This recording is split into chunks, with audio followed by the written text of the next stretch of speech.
Hello again. My name is Fat Smook-Debbie, and welcome to Vintage Cheese Studio.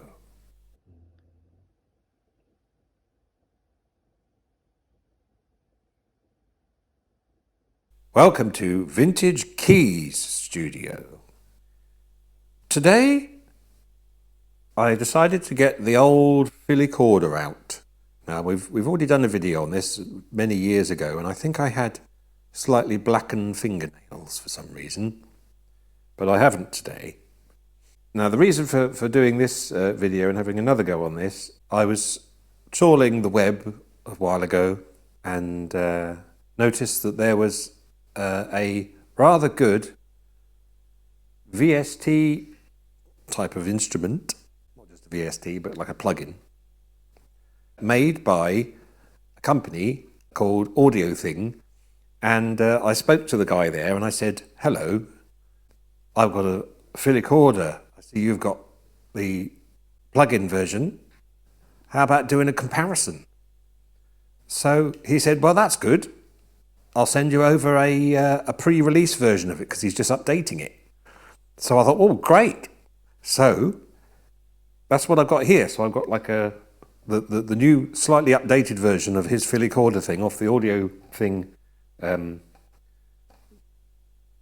from them, and I'm just going to give it a bit of a comparison with mine. Now, it's a little unfair because mine is a valve based one, or tube based Philicorda, so it's the very first one that they made in '67, I think, and the AudioThing plugin is derived from a transistor version of it.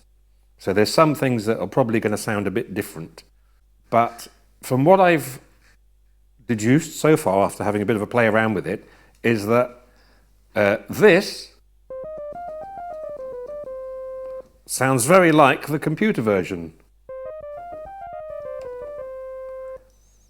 Did you hear much of a difference there? I didn't at all. That's pretty good, that, and that's obviously just like kind of a very basic quiet setting. Well, let's just try something else random. Let's put on the 8-foot stop and Vox 2 and Vox 4, and then I'll do that on my Philicorda as well. So 8-foot stop, Vox 2,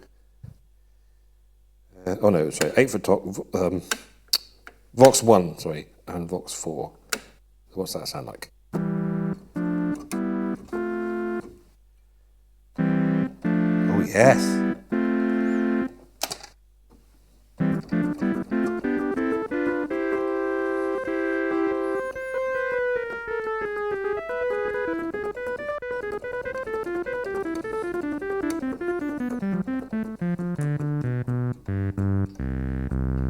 You can hear a bit of a slight difference in the bass, but obviously that's because this is going through a valve amp as well, and the transistor version obviously wasn't. And this has all been modelled on that, as I just said. This is where I need to put my spectacles on because I can't quite see it. Now, if you just look at the kind of the way the software's done, it's obviously almost identical to the way that this is done on here. One thing that is a little different, which I wish it did say on the software, is Reverbio, because that's my favourite word in the world. But never mind, Reverb is there. You can see that it's got like extra bits and pieces. On this, you've only got, on the original one, you've got the basic tones, you've got the three different sort of stops, or pipes, or whatever you want to call them, registers. And then you've got different tone filters. And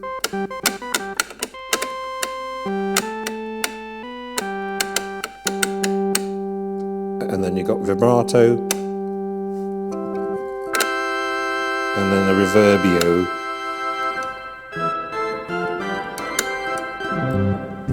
So sort of a basic thing. There's also the Vox chord thing, which is that.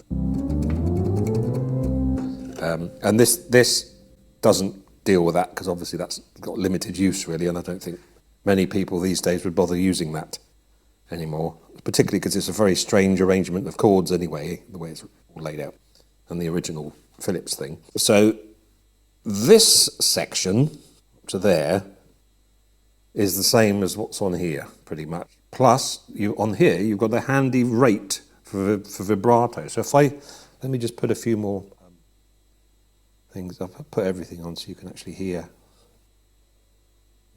There we go. Okay, so if I now put vibrato on, and then you can change the rate of the vibrato.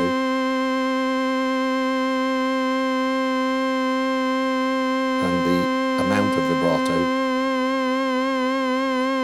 And this is stuff that you can kind of do on this, but you'd need to actually get into the, you'd have to get into the workings of it and twiddle around with it, and also it wouldn't have as much of a variation in rate. I wouldn't imagine. I don't think it would have. But no, they've done a brilliant job,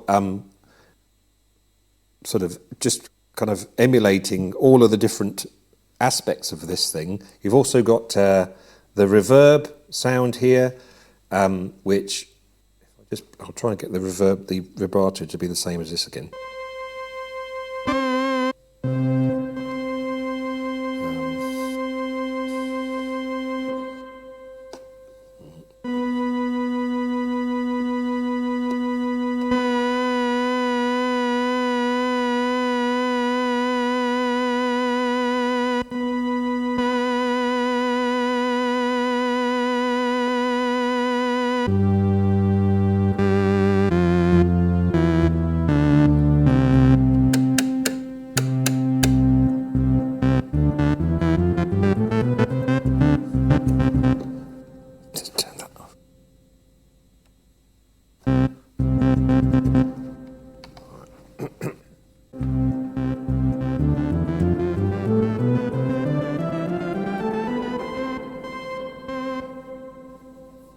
Reverb all the way up on there. So, now that was me knocking the reverb spring inside the real Philicorda. Obviously the computer can't do that.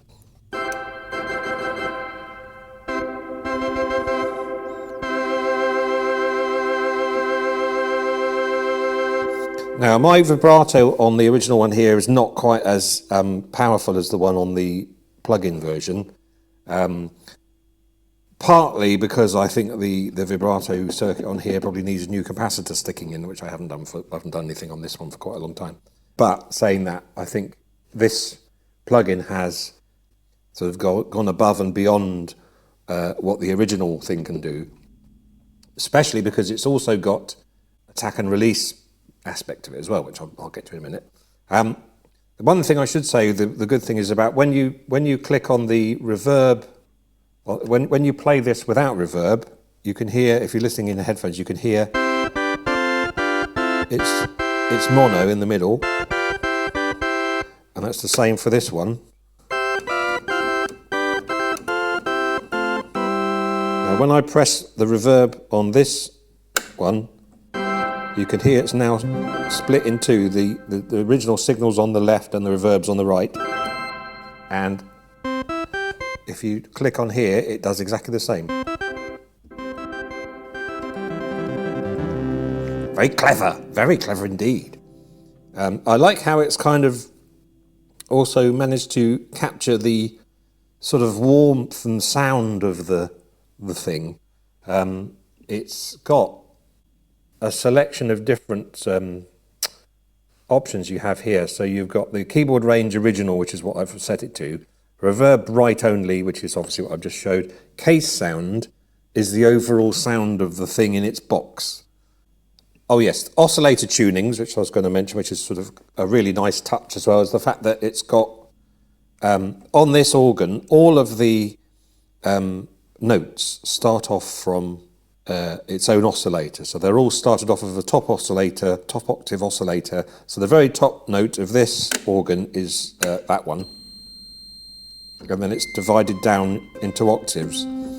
And that means that if you adjust the top octave oscillator for the C, on this organ, it will affect all of the different octaves.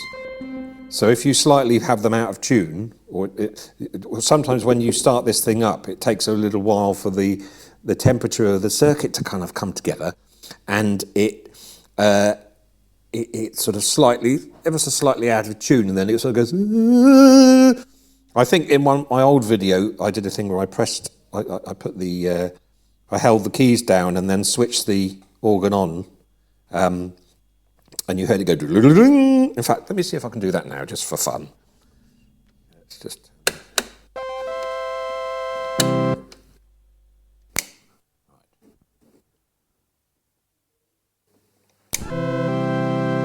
So you can hear it there, and then when I switch it off, so you can hear all of the notes going and tuning themselves in. Now, as far as I know, this plugin doesn't make that sound, but it's like a one effect type thing. But what it does do is you can play. So I'm playing a. Let me turn the reverb off a minute.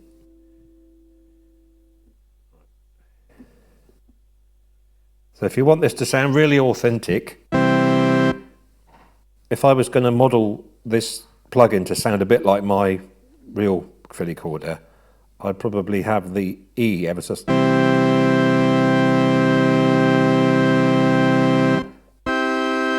That sounds a bit more.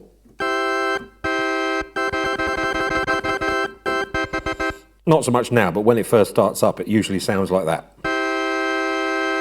Sometimes it sounds like this.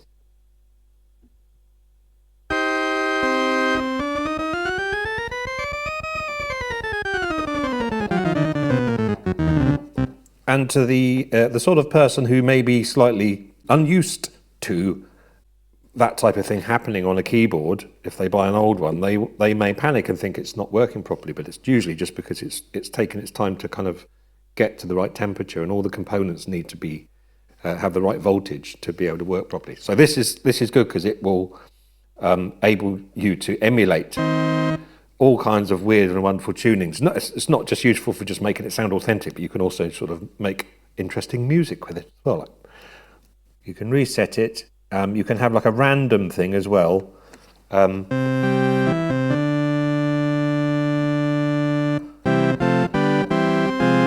Which seems to kind of just, yeah.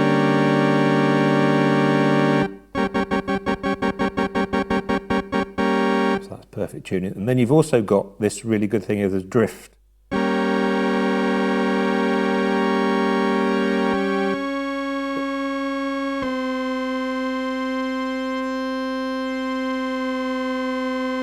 And that actually is changing the pitch of the different octaves, which is a different thing. I don't think you'd be able to do. Well, you would be able to do one here if you went in and changed all the capacitors that were dividing down the note, and then you can change the.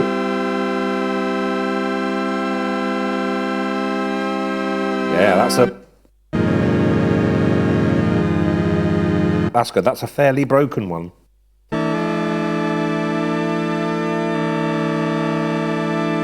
Now, if I were to do something like perhaps throw this downstairs, it would probably, when you switched it back on, it would probably start to sound like that.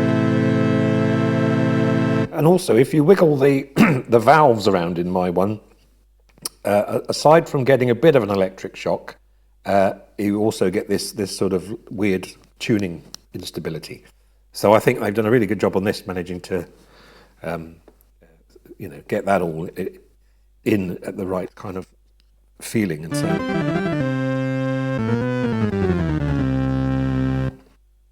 Because that's one thing I've always found with plugins, is ever since they've started doing them, is that they always sounded too clean to me and too nice and tuned up.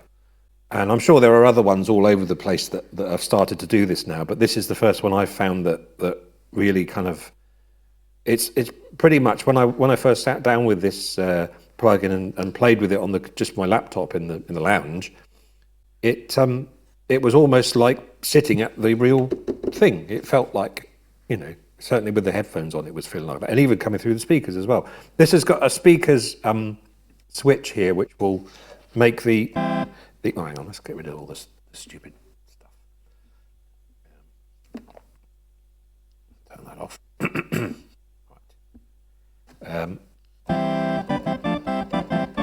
So that's the speakers emulation. Now, I have worked on a transistor version of a Philicorda before, and I do recall that the speaker sound was a little bit of a sort of a thinner sound than the version that I've got, and also on the other transistor Philicorda, it was a GM751 transistor version.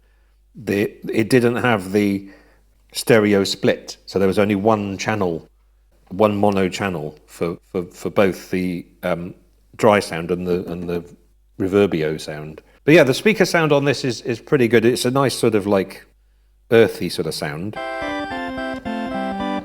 compared to the version without.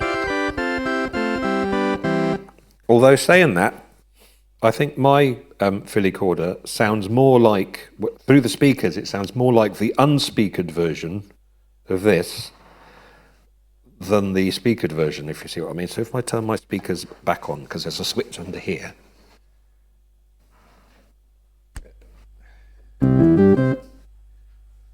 That, to me, sounds very, very similar in the room. Then that is... You can hear that that's sort of a slightly thinner sound, but I think that's down to the transistor amplifier. Maybe something they might want to do in the future is make a more beefy speaker sound to emulate this, the valve one.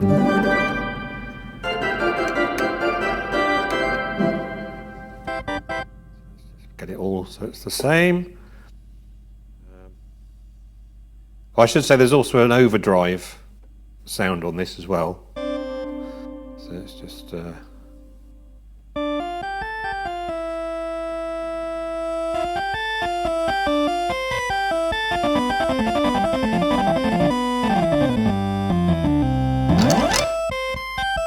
then without the speakers on.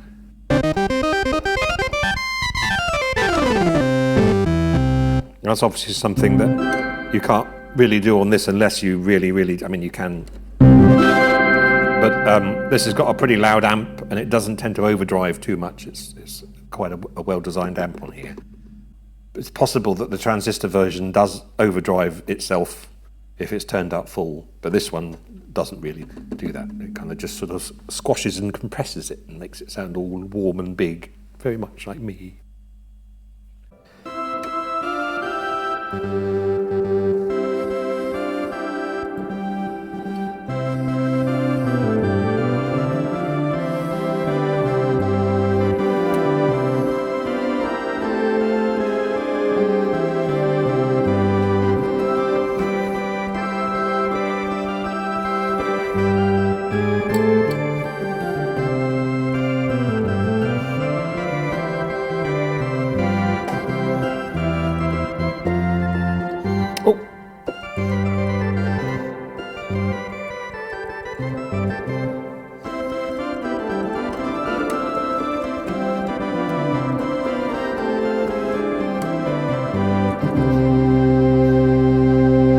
A bit of Bates art there. Let's have a bit of a look at some other different noises. There are, by the way, loads and loads of other things that this thing would do. I mean, I'm not going to go through the whole thing now, but I would definitely recommend it anyway. It's brilliant.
By the way, some of the notes are a bit iffy on this sometimes.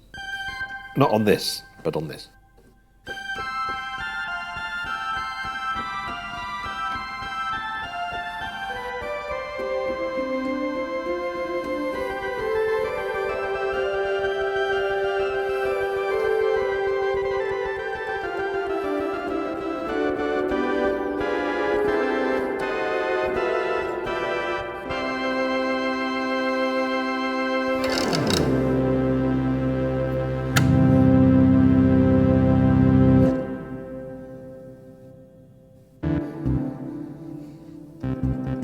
Oh, I should say as well, in the headphones, you will probably be able to hear that there's like a constant sound. That is the sound coming from this, because if I switch this off and you hear you hear it's gone now. So this is actually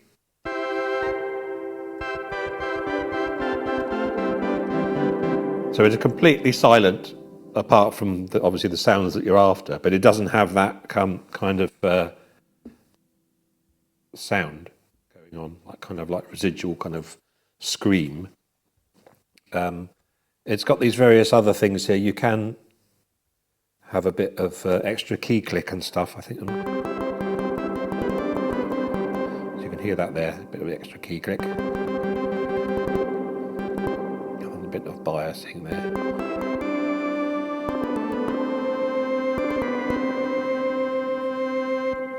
And then the leakage, I think, is that with, I remember what that was with. It's one of those, is it Vox 2 or Vox 3? I can't remember. Or maybe it's...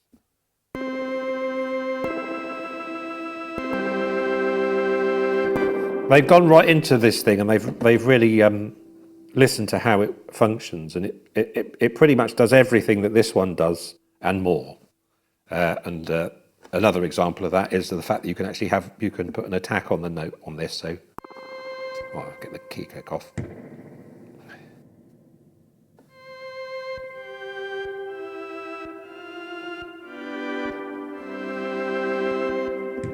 Oh, that's another thing I didn't realise it does. You can actually, if you tap on there on the case, you can actually get a vibration by clicking on the wooden bit on the what's the name? Interface thing. That's quite nice. That must be what that means then. Yeah, that's what that is. So let me just do that.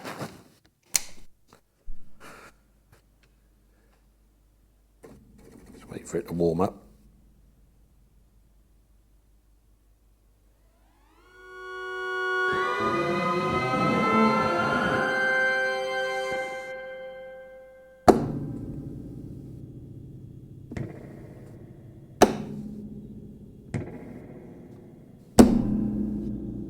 It advises you in the manual for this not to hit the hardware. I'm hitting the hardware, so I'm very sorry. Anyway, let me just sort of. I think rather than switching that off, I'm just going to take the volume down on that one. Right, and yeah, so you've got attack on here and release as well. So that's quite nice. You can sort of play it more like a sort of a stringy thing, if you like. And then all of a sudden it starts to sound like a Hammond Nova chord.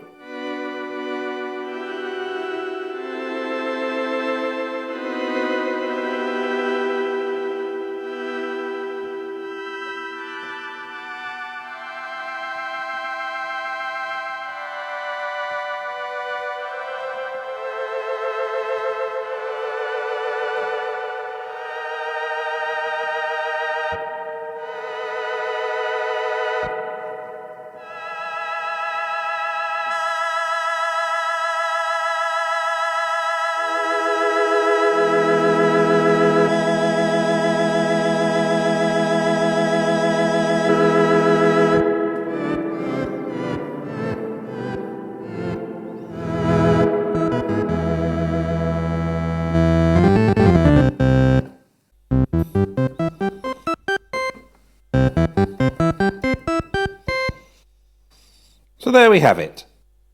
The AudioThing Philicorda compared to the Philips Philicorda. A damn good job, I reckon. Thanks very much to Carlo from AudioThing for letting me have a go on this and a twiddle and compare it with this. I think it's definitely everything I would personally want from a plug-in. And if I didn't already have one of these, I think I would be very pleased if I had just the plug-in, especially knowing that it does sound so much like the real thing and it actually feels like you're with the organ, as opposed to just sort of having it on a screen and thinking, well, that might or might not sound like the original. At least this comparison shows you that it does actually have a pretty good resemblance to the original, not just in sound but in functionality and in quirkiness, and not in on-off switchness though, because the on-off switch on my one doesn't work. But neither does that if I press that on there. I hope you've enjoyed this short and long video about this Philicorda and this one and this pretend one. But I hope you can hear from the twiddling I was doing earlier that there's virtually no difference in sound most of the time. Obviously there is a bit of difference. I'm off now to have a nice sit down and a nice cup of tea, and I will see you again very soon with another video on something else, possibly something over there. I don't know. Oh, I know what it'll be. I won't say, but I know what it is. Yes, right, okay. Take good care, have a wonderful time, and oh yes, all the old like and subscribe rubbish. It's very nice when you subscribe and when you like things and comment. I like the comments. When I answer comments, it's known as walrusing, because I sort of recline like a large walrus and sort of just, sometimes I'm either typing it myself or sometimes I dictate, because I just can't move. That's how much of an enormous walrus I sometimes am. I should also say thank you very much to our patrons and vintage key masters and all that business. Every bit of money that we get goes towards keeping our equipment going, and you might want to think about giving us a couple of quid here and there for a cup of coffee. I might have a coffee instead. Right. Good night.